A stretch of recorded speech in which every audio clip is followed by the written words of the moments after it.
The fourth dimension. The truth. The astral plane. The fourth dimension is a gray, polarized plane, housing the forces of light and darkness. The battle between good and evil starts here. Forms naturally morph on the astral plane. A tree can easily transform into a wolf. This is because the illusion of good and evil is manifest here, and because of the extreme mutability of form, distrust and fear that exist. Emotion. This plane is that of will or life spirit, and it is of this dimension that the individual, self, the ego, is a part. It is the ego who uses the physical, astral and mind bodies as tools with which to achieve its purpose. When mind, body and spirit are completely aligned with divine will and in harmony and balance, one with another, you are omnipotent and have achieved conquest over matter. After careful training, it is possible to leave the physical body safely in the nourishing care of its etheric web, to go on a dimensional journey. This is called astral travel. When you wish to return, you slip back into the restricting burden of your outer coating of flesh.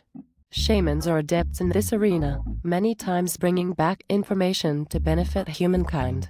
Unless the person has been specially trained and practiced, the jar of contact once again with the dense earth vibrations are so harsh that it usually snaps the thread off memory of the journey. Magic, time travel, karma, reincarnation, luck, psychic surgery, flying, mind reading, disembodied spirits, enchantment, and of course, astral travel, all source from this plane. The demigods/deities of many religions live here. Hell and purgatory are fourth dimensional locales as well. By embodying the principles of this plane, we enhance the probability of living a magical life. The magical world is the next step up, dimensionally speaking, from the material world. When you are living in a magical world, you are taking a stand for the realities and parameters of the fourth dimension. The link between the third dimensional physical body and the fourth dimension is the emotional body. The emotional body studies the astral plane, and the mental body does its best to interpret the information that it receives within the limitations of its linear best functioning ability. What follows are some principles, pictures of reality, and implications that are innate in the fourth dimension. Trying to use or get luck, being superstitious, having a sexual fantasy, psychically attacking someone, psychically defending someone, fighting for God, the light, or any other good cause or bad cause.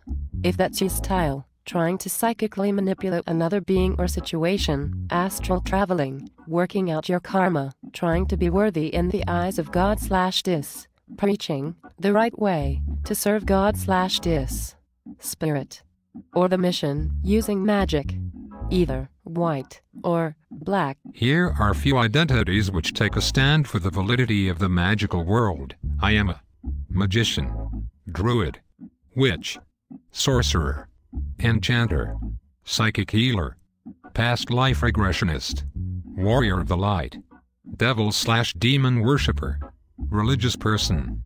The magical world compared to the material world is much more exciting. There are many unusual powers and phenomena to experience there. It has a unique and somewhat hypnotic allure. Many beings feel liberated as they move from the limitations of the material world into the expansiveness of the magical world.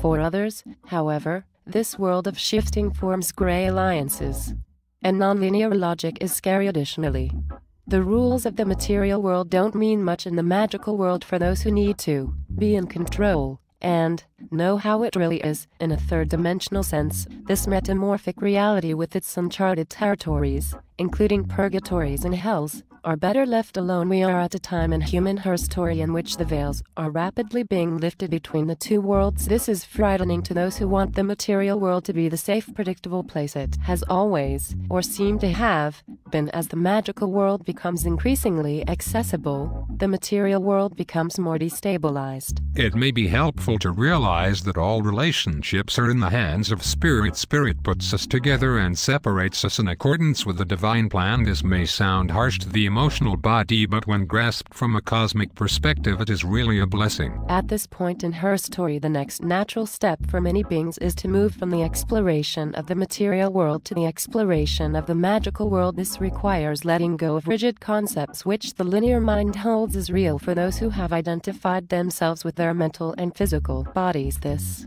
perhaps, is one of the biggest stumbling blocks to exploring the interesting realm of the magical world.